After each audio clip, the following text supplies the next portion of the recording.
Assalamualaikum sahabat-sahabat yang dirahmati Allah. Hari ini saya akan menceritakan oknum polisi salah tangkap petani. Video ini bikin geger. Akhirnya dicopot jabatannya. Namun sebelumnya saya sarankan untuk menuliskan sholawat Nabi Muhammad di kolom komentar agar kelak sholawat ini menjadi saksi di akhirat. Like dan subscribe ke channel ini sangat membantu menyebarkan dakwah Islam dan menjadi amal jariah. Matahari mulai naik di atas perbukitan desa Kendal Rejo. Sebuah kampung sunyi yang dikelilingi oleh ladang padi dan semak ilalang yang tak pernah disentuh alat berat. Disinilah hidup seorang petani tua bernama Pak Karta. Lelaki berusia lebih dari 60 tahun, tubuhnya kurus dan bongkok, namun tangannya tetap kuat mencangkul tanah yang mulai mengeras karena musim kemarau. Pagi itu, udara dipenuhi dengan suara burung dan gemericik air dari irigasi. Tapi ketenangan itu terganggu oleh suara gemuruh mesin dan debu yang mengepul dari ujung jalan desa. Sebuah truk polisi datang melaju kencang. Disusul dua motor trail berisi petugas berseragam lengkap. Anak-anak berhenti bermain, para ibu keluar rumah, dan para petani menghentikan cangkulnya. Semua mata tertuju pada truk yang mengarah lurus ke tengah sawah. Pak Karta yang sedang menanam bibit padi tiba-tiba dihampiri. Dari truk itu turun seorang polisi berpangkat Bribka, tubuh besar, wajah keras, namanya Bribka Gunawan. Tanpa banyak bicara, ia langsung menarik lengan Pak Karta. Kamu ya yang mindahin alat proyek semalam, bentaknya sambil menekan kepala Pak Karta ke tanah. Pak Karta terkejut, tubuhnya gemetar. Ia tak paham apa yang dimaksud. Saya cuma nanam, Pak, saya nggak ngerti apa-apa. Namun Bribka Gunawan tak peduli. Ia mengeluarkan borgol dari saku, langsung memborgol tangan Pak Karta yang masih kotor lumpur. Seorang ibu-ibu berteriak histeris dari pinggir sawah. Pak Karta nggak salah. Dia di sawah seharian. Saya lihat sendiri. Warga mulai berkumpul. Salah satu pemuda, Rahmat, dengan cepat mengeluarkan ponselnya. Ia merekam semua yang terjadi. Wajah Bribka Gunawan terlihat jelas, penuh emosi dan amarah. Ia mendorong Pak Karta ke tanah, lalu menyeretnya ke truk. Jangan main hakim sendiri, Pak, teriak seorang bapak tua yang berjalan tertatih-tatih dari gubuk sawah. Tapi suaranya tenggelam oleh deru mesin truk yang melaju pergi, meninggalkan kepulan debu dan rasa ngeri yang tak bisa dijelaskan oleh siapapun. Rahmat masih merekam, matanya penuh amarah, tangannya gemetar. Ia tahu, ini bukan salah tangkap biasa. Ini seperti jebakan yang sudah dirancang. Sore itu, video berdurasi 2 menit mulai menyebar di grup-grup pesan singkat. Dan malamnya, seluruh desa sudah tahu. Tapi mereka belum tahu apa yang akan terjadi esok pagi lebih mengejutkan dari semua ini. Malam itu, langit desa Kendal Rejo tampak lebih kelam dari biasanya. Hanya suara jangkrik dan desis angin yang menemani warga yang berkumpul di balai desa. Semua mata tertuju ke satu layar ponsel yang diputarkan berulang-ulang oleh Rahmat. Dalam video itu, jelas terlihat wajah Bribka Gunawan saat menekan kepala Pak Karta ke tanah. Tangisan Pak Karta terdengar lirih, meminta pengertian, namun tak digubris. Warga yang menyaksikan tayangan itu menahan napas. Beberapa ibu-ibu menutup mulut menahan tangis, dan beberapa pemuda mulai geram. Pak Karta itu nggak pernah keluar dari sawah, kata Rahmat tegas. Dia bahkan nggak bisa baca peta, apalagi mindahin alat berat. Warga setuju. Mereka pun mulai menyebarkan video itu ke media sosial. Dalam waktu beberapa jam saja, video itu mulai mendapat sorotan dari akun-akun besar. Judul-judul viral mulai muncul seperti, petani tua diborgol tanpa bukti, ini rekaman lengkapnya. Atau tindakan Bribka Gunawan dikecam. Namun saat pagi menjelang, yang membuat geger bukan cuma video itu. Salah satu wartawan lokal datang ke desa membawa informasi baru. Alat berat yang dituduhkan hilang ternyata hanya dipindahkan oleh kepala proyek lokasi berbeda karena jalan berlumpur. Tidak ada laporan kehilangan, dan tidak ada pencurian. Jadi kenapa Pak Karta ditangkap? Tanya Rahmat kepada wartawan. Sang wartawan hanya menggelengkan kepala. Ada tekanan dari atas. Bribka Gunawan terlalu cepat ambil tindakan. Tapi, kayaknya ini lebih dari sekadar salah tangkap. Wajah Rahmat menegang. Ia merasa firasatnya benar. Di balik semua ini, ada sesuatu yang disembunyikan. Dan Pak Karta, hanyalah korban pertama dari permainan kotor yang baru saja dimulai.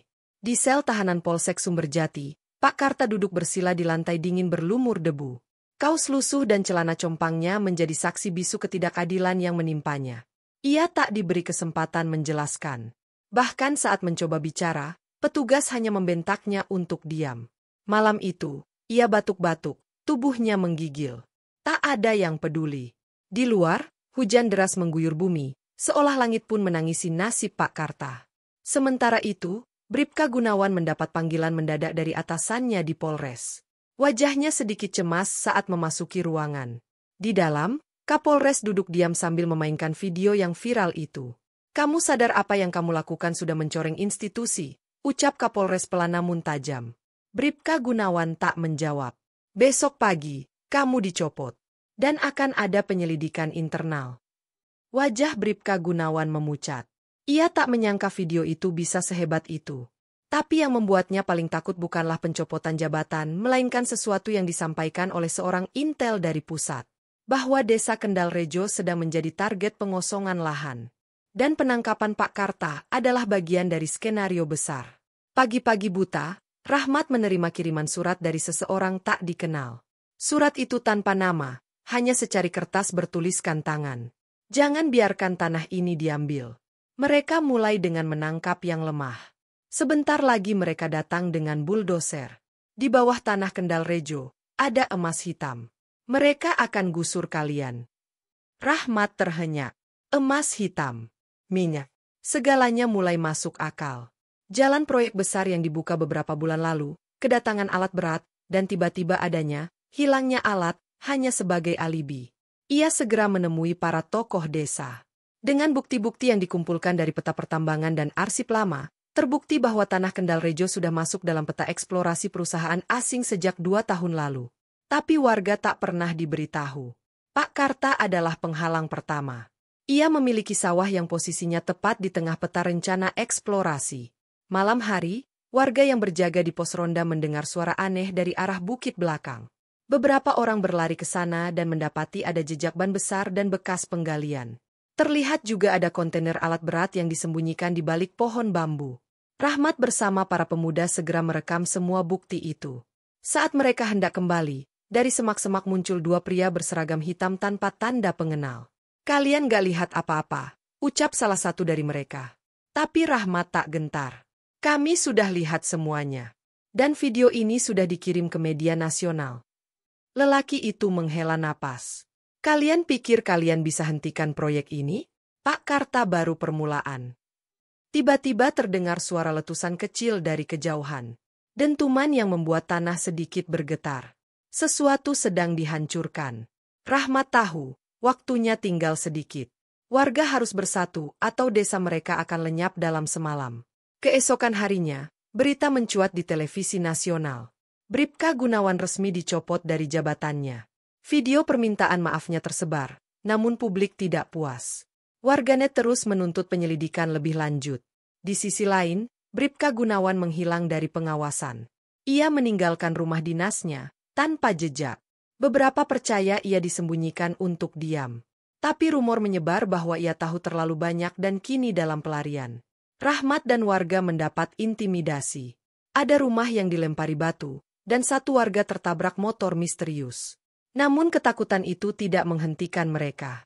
Pagi itu, 1 bus besar berisi wartawan datang ke Kendal Rejo. Kamera dan mikrofon diarahkan ke Rahmat. Ia berdiri di depan sawah milik Pak Karta yang kini kosong, hanya menyisakan cangkul yang ditancapkan dalam lumpur. "Saya tidak takut," ucap Rahmat. "Kami bukan penjahat. Kami cuma petani yang ingin hidup di tanah kami sendiri." 1 minggu berlalu. Kasus ini masih menggantung. Pak Karta sudah dipulangkan, tapi kesehatannya menurun drastis. Ia lebih sering diam, menatap tanah sawah yang mulai ditumbuhi rumput liar. Namun satu hal berubah. Warga kini tak lagi diam. Mereka membuat barikade di pintu masuk desa. Para pemuda berjaga malam. Setiap alat berat yang mendekat, mereka rekam, dan mereka hadang. Rahmat terus kirimkan dokumen-dokumen ke lembaga bantuan hukum. Desa Kendal Rejo berubah dari kampung sunyi menjadi simbol perlawanan petani atas kerakusan yang tersembunyi di balik proyek pembangunan. Tapi kamera hanya menangkap sebagian. Yang tak terekam adalah dendam. Dan sesuatu sedang mengintai dari balik peta dan kontrak tambang yang belum selesai dibuka. Pagi itu, suasana Kendal Rejo tampak tenang. Tapi di dalam balai desa, udara dipenuhi ketegangan. Seorang pria asing datang, berpakaian rapi, dengan sepatu kulit mengkilap dan senyum dingin. Ia memperkenalkan diri sebagai perwakilan dari PT Bintang Energi Nusantara. Saya datang untuk membantu menyelesaikan konflik ini secara damai, ujarnya dengan tenang. Tapi warga bisa merasakan sesuatu yang janggal. Rahmat menatap pria itu dengan curiga. Damai versi kalian berarti kami diusir dari tanah sendiri. Pria itu tertawa kecil. Tidak begitu. Kami hanya menawarkan ganti untung.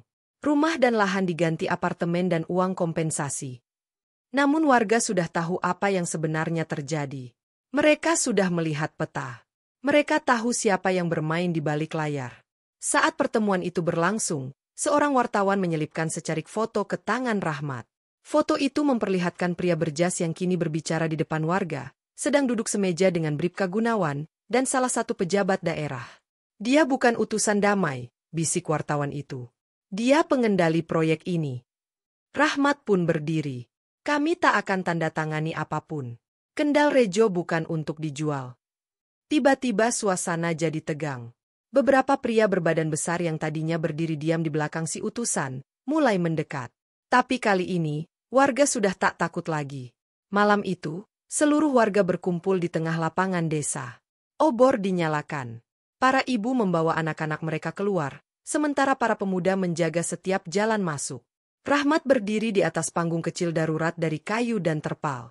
Mereka akan datang malam ini. Kita jaga desa ini, bukan untuk diri kita, tapi untuk anak cucu kita. Dan benar saja.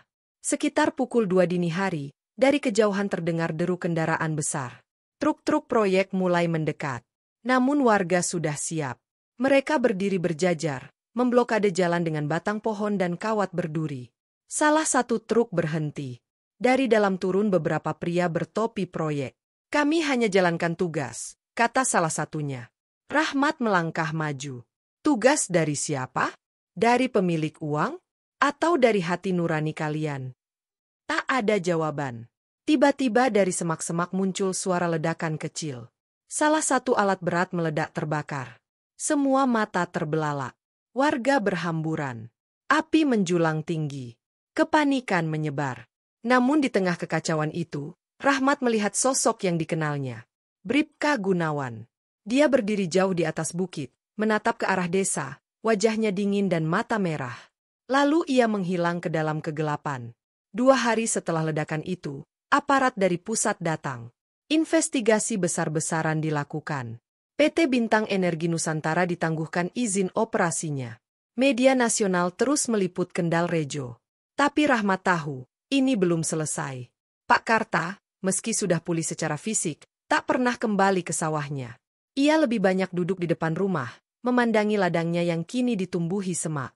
Tanah ini, bisiknya suatu sore, bukan cuma sawah. Ini tempat kami lahir, tumbuh, dan akan kami tinggalkan nanti. Rahmat mengangguk. Ia kini menjadi simbol dari perlawanan. Tapi bayang-bayang ancaman belum pergi. Sebuah surat gelap dikirim ke rumahnya, tanpa pengirim. Hanya satu kalimat tertulis. Kamu pikir ini sudah berakhir? Rahmat meremas surat itu. Ia tahu, pertempuran belum benar-benar selesai. Tapi satu hal yang pasti, selama tanah itu masih menginjakan kaki petani seperti Pak Karta, selama video-video terus disebar, dan suara-suara dari desa kecil seperti Kendal Rejo tetap menggema, maka tak ada kekuasaan manapun yang bisa benar-benar membungkam kebenaran.